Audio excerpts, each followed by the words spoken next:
I have to ask you a couple of questions. What can you tell me about vampires? They exist.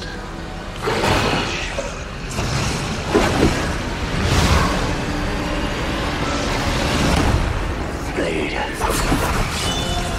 First, he faced their gods. Then, he battled their demons. But all that was only the beginning.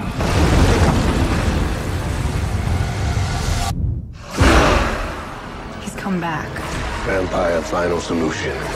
You can't win this war alone. Who the hell are you people? My father meant for us to help you. Whistler's daughter. What the hell makes you think you know about hunting vampires? Just for starters, I used to be one.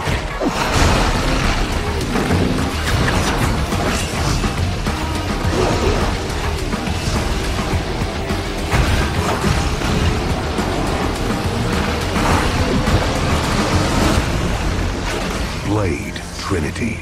There's nothing stopping them now. It's me.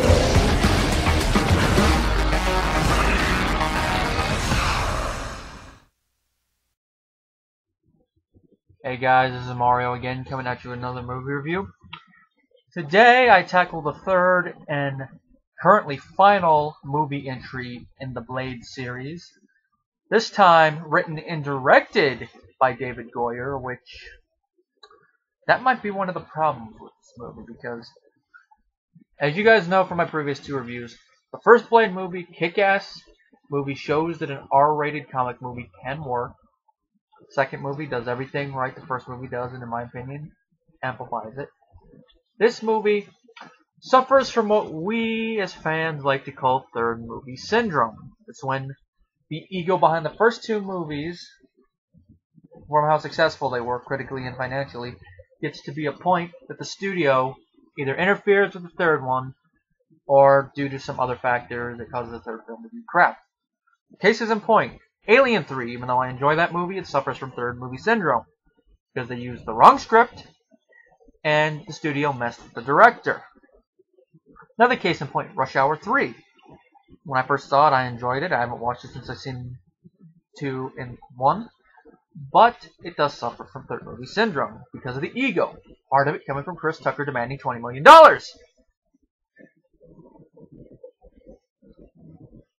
Now, there's other examples of movies that suffer from that, but those are just two prevalent examples.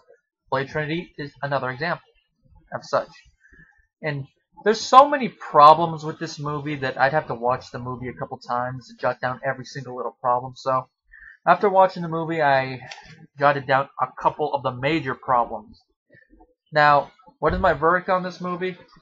It is obviously, as you can tell, the weakest entry in the trilogy, but I do enjoy the movie. Granted, I'd probably pop in one or two, before I watch this one, but I can get enjoyment out of it. And note, this review is based on the unrated cut, because I had seen the normal cut before, and I had never seen the unrated cut, so in order to do this review, I decided to watch the unrated cut.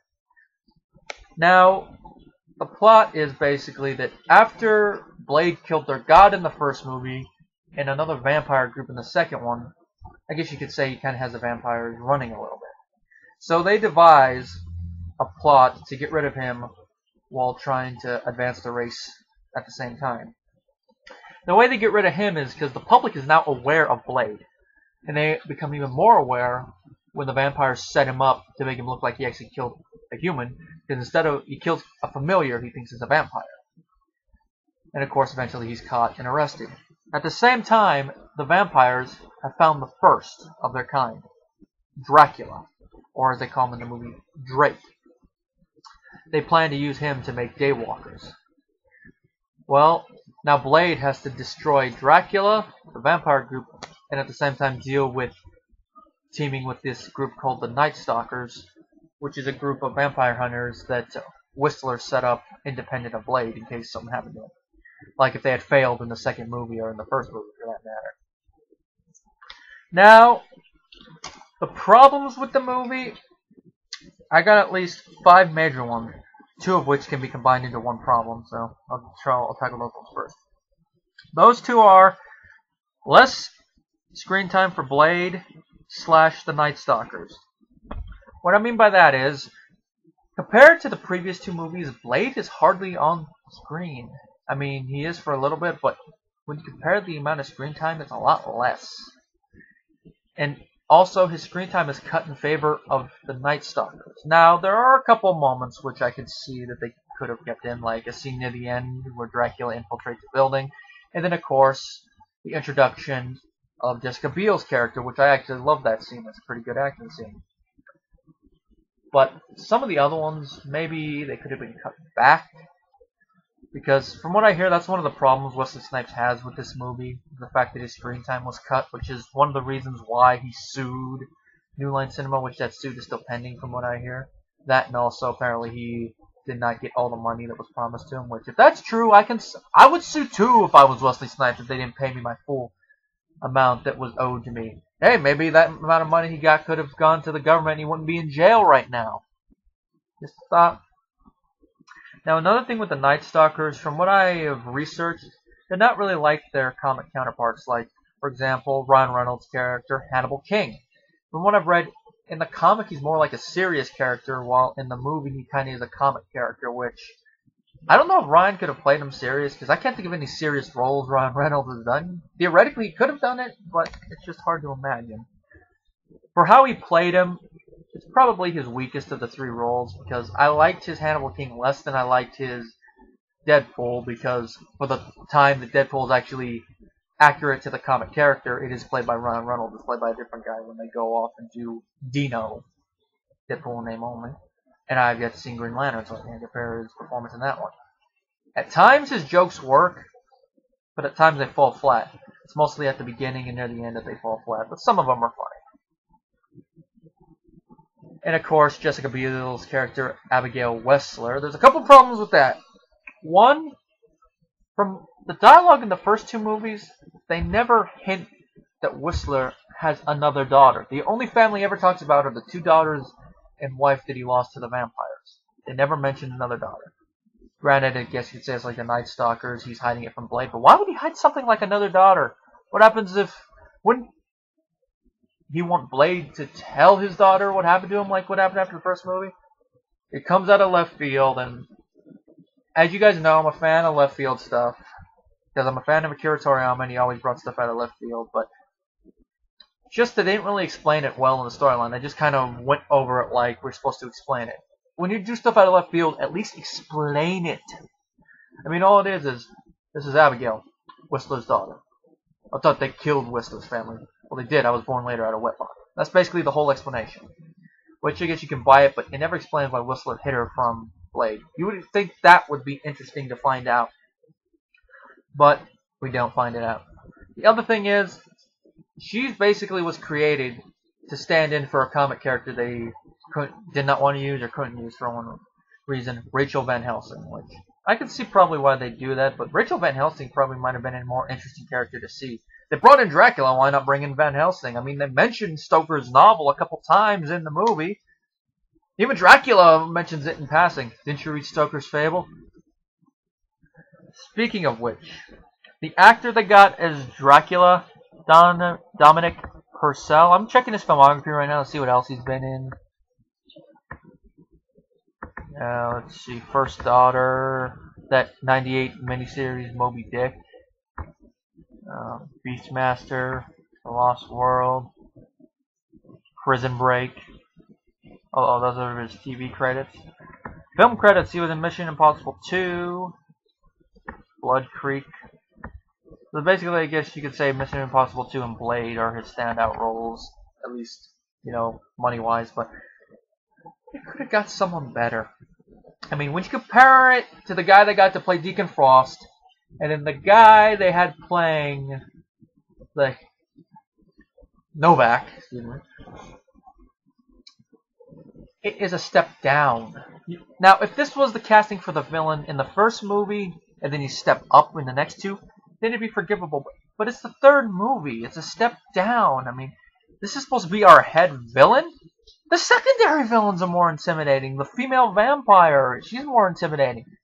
Even Triple H is more intimidating. And I know some people don't like Triple H in the movie, but his character is basically just a big bruiser vampire who's supposed to kick people's asses. he does the job well. And also the fact his fight scene with Ryan Reynolds is actually choreographed pretty well. And of course, obviously, Ryan actually did all of, if not a majority of his stunts in that scene. And of course, obviously Triple H did his own stunts too. He's a wrestler, he's used to taking bumps. But Triple H, I don't think is a problem with the movie. Let's see. Probably one of the more major problems is David Goyer. I think this is the only movie he's directed. Like, remember how I mentioned before he can hit and miss? He was both the writer and the director here. He royally missed here. And probably it was also his writing and directing style combined. But it also is another reason that this movie suffers from third movie syndrome. It's another problem when that happens. Rushed sequel. The only one that suffers from that does not have that problem is Rush Hour 3. That's a delayed sequel that suffers from it, which that is no excuse. Now, by Rush sequel, here's what I mean. The first Blade movie came out in 1998. The second one came out in 2002, 4 years later. So that's about, I'm going to guess, about 3 years later, they had the script for the second movie finished, and they filmed during that next year, and then edited and put all the effects in, and then the movie came out. This movie came out 2 years after the second movie. So that means in the span of 2 years, they not only had to write the script, cast the roles, film the movie, and put all the effects and edit it, and then release it. Meaning they probably started production the following year. Meaning a year to get all that stuff done. Rushed sequel. Just look at the product that we got. You can tell that the movie was probably rushed. Now, some of the casting choices, as you can see, I have no problem with. It's maybe the direction they went in. But the major problem is the screenplay. It just doesn't have the same spark the previous two did. Maybe that's because of Goyer. Maybe it's because of the studio pushing the sequel to get out. But it is a rushed product nonetheless. And now, this is one I forgot to write down, but it's one that you could definitely tell. Wesley Snipes does not seem to have his heart in the movie. I mean, the previous two movies, he has his heart and soul in every single scene he's in. In this movie, his performance varies. Like, in some scenes, he's in there. Like, the fighting scenes, the opening one, and then, of course, the sword fight with Dracula. You can tell his heart's in that one. Sword fight not as much as the previous two fights, but it's in there. But for his acting scenes, you can tell it's not in there. That's probably because he knew his screen time was being cut, so he probably just, like, fuck it. But there are a couple points in the movie where he has his heart and soul in it, like that one scene where he's talking to the lawyer, like, don't kill me, kill you, motherfucker, I'll kill you, I'll just enjoy it more. That scene, you can tell his heart's in it, but a lot of the other times he's just calling his performance in. I'm Blade, hear me, no more. I'm Blade, hear me, I'm Batman. It's basically probably not his best performance. And I've actually looked up how critics looked at this movie. Ebert, who liked the first movie, he gave the first movie a 3 out of 4, and he gave the second movie 3.5 out of 4. He gave this movie a 1.5, which I can see where he's coming from, because it is not an enjoyable movie. By that I mean, well, for me, I get enjoyment out of it, but not really a movie I could recommend to others, I guess that's what I mean. Now, with the endings of the movie, there are 3 endings, which I gotta look at Wikipedia a little bit for this. There's a theatrical ending, you know, where Blade basically suckers them and then escapes. Then there's the unrated ending where it looks like he gives into the thirst. And then there's the unshot werewolf ending that's in the novelization, but they decided not to use that because it would sound too much more like Underworld, and it would have discontinuity with the backstory. I like the unrated ending better. Now, my reason being, to me, it kind of connects a little bit with the whole giving into the thirst thing, and I made peace with what I am a long time ago that they mentioned in the previous movie. So it's kind of a connection between that and between the second movie and the third movie. But that's just my opinion. I know some people might like the theatrical ending better, and they'd love to. If I made a sequel to the movie, I'd probably go from the unrated ending.